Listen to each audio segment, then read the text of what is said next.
Welcome to the Local Marketing Source Weekly Update, brought to you by localmarketingsource.com. This week's Local Marketing Update is brought to you by Scott Gallagher. Scott is the co-founder of Local Marketing Source and has become the recognized expert in providing online marketing services to local businesses. Follow Scott on Twitter at ScottGallagher5 and on Facebook.com/ScottPGallagher. Hey, well, good afternoon, everyone. This is Scott Gallagher here with Local Marketing Source, bringing your weekly local marketing industry update.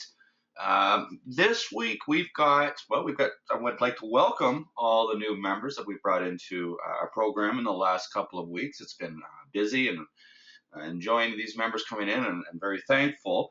But this is a busy time of year, and albeit this is our last week, business pretty much shuts down from this point forward until the beginning of the year. But the reason why I say this is busy time of year, this obviously is the best time of year to plan. And we're going through our launch of our premium program this week. And I've spent a lot of time in the last couple of weeks speaking with the premium members and understanding with them why they were so successful in the last 90 days, what it took. And it came down to two things, and that's accountability and focus. Now, what was interesting is you could take four people from four different backgrounds that changed their lives inside of 90 days. They all had four different types of challenges and four different types of goals, but it was all the same elements that took them in order to be successful. And it all comes down to the core premise of this launch that we're doing, and that's your one core element. That's your plan. And failure to plan is planning to fail. Inside the LMS portal, we've got templates that we utilize. You have access to last year's plan that I utilize for my agency, as well as plans that are used for our clients. And having that in your operation process is important for many different reasons, but for yourself. And your plan's got to start with identifying your objectives or your goals.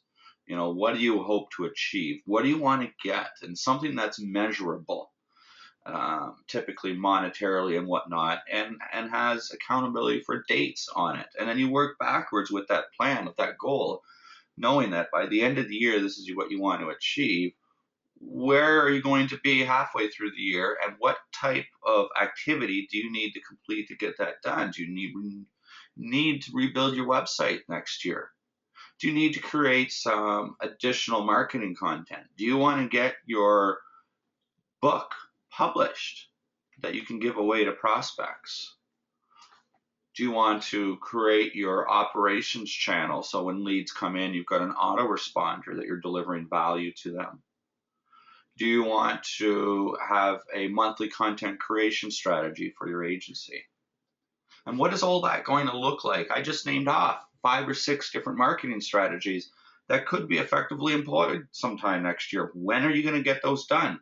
What dates are going to be done? And then looking at each of those components, what is it going to take to get this done? Your website, what do you want to deliver, and what type of content? Because it's the content that's going to be the most relevant, whether it's video content,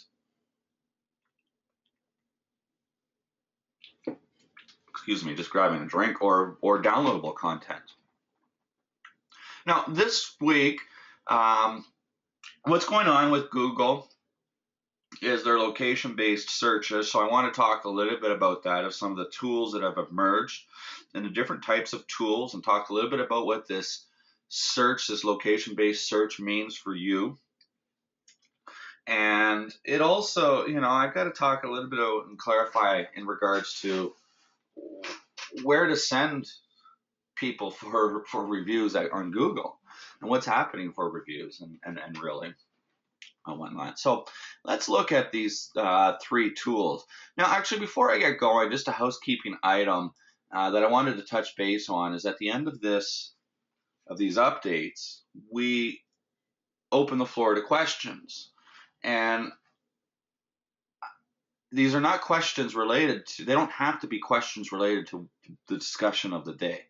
These are any type of questions. If you want to get into your clients, you want to get into your operations, you want to do some screen sharing, you want us to look at some of your client situation, whatever has to do with your marketing agency business, I'm here to help you and answer those questions. All right, so Google removed the location setting option as a tool in its search. We used to be able to enter a location and Google would give us results based off of that. Now we've got to put in a geomod in order to get that. Now, of these different ways we're basically tricking Google in a sense of giving Google different information. So for example, Chris Arashis has got an app. He's got an little applet called a search by location applet. Now what it does is it requires the searcher to drag the applet to their favorite bar. And you can then modify, right onto your browser bar, and then from there, every time you're doing searches and in this little app, you go and adjust your geo settings, your longitude and latitude. Now, a web-based tool is the iSearch form. It uses the Google AdWords tool to allow a user to put in location information and retrieve a Google search. Now, this challenges requires you to go to another website. That's not something that I'm too fond of. So at this point, the search by location applet was my number one choice. Now, a more complex and a similar solution is a solution called Go Fish Digital. And it works with the Chrome browser, and it emulates the browser to different geolocation positioning. So it works very similar to the search by location applet.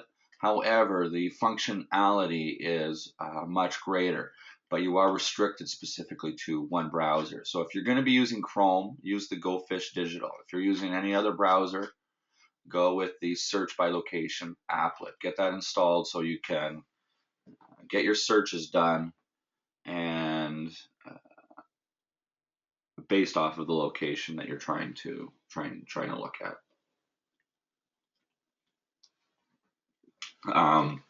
Now we've been in contact with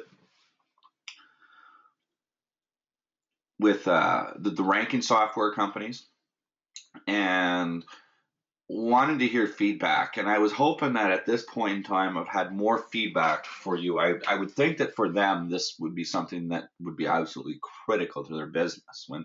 When this changed, I would suspect that they lost sleep over it to try to figure this out. And it's rather nonchalant at this point in time. They don't have the answers that we're looking for. They're claiming that they're still getting location-based rankings, and my ranking reports are still coming in. But this is through an API, and Google's got no word on the length of when that will last, except it will be shut down at some point in time. So what their alternative solution is at this point is really unknown. You can't set up proxies around the world. So I'll report back to you on that when it does. And the fact of the matter is that Google knows they've got to leave some solution. They've got to have some solution.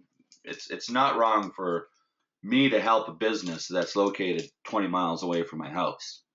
I mean, Google's going to shut down the remote work from home industry overnight if they don't facilitate that in some sense. So we've got to see a solution for ranking, and I don't know what the long-term solution is going to be for us, but it's likely going to be in the form of browser plugins that emulate the geolocation.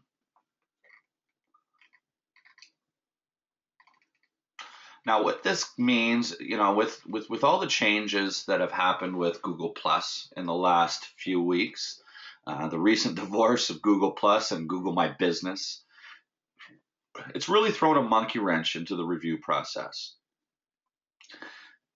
If you're not using the local marketing source review acquisition system, this may or may not be relevant for you. If you are using the system, this is relevant because you manage where reviews are being sent through your CRM. And sending them to Google, the old URLs for Google Plus no longer work. They just go to a generic page. Now, the fact is Google's not going to get rid of reviews. Reviews is a big piece of Google My Business.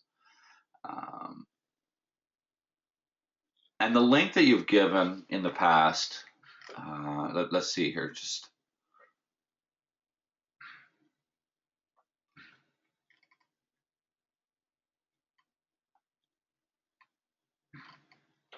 so give them the Google My Business link. Is the best link at this point that I would suggest, and based off the research that's out on the internet, it's the same perspective. The Google Plus link is sending to a collections page, and that's what Google Plus is looking like. Who knows what that's going to turn into? And so there's no value in that. But you do have a profile page that reviews can still be sent, and that is still likely your best source. So on that note, I'll take 30 seconds and I'll be right back. I don't have a lot else to talk about this week. I wanted to give you guys some reminders and tips on planning.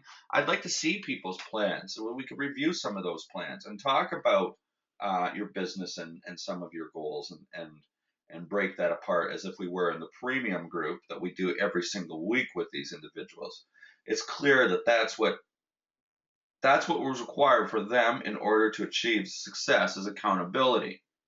And I know for myself and anybody that I've ever worked with, that is critical. So I'll be back in 30 seconds and answer any questions that you may have. Thanks for watching the Local Marketing Industry Update. We've got these things coming out every single week. So if you liked with what you heard, just click the button right above me right here to subscribe to our channel. If you'd like to get a little bit more, right over here, go check out localmarketingsource.com. We've got free reports that you can grab. You can even register for a free marketing course to get in and see the portal. Or just go ahead and follow us on some of the social channels. We'll be around. Until next time.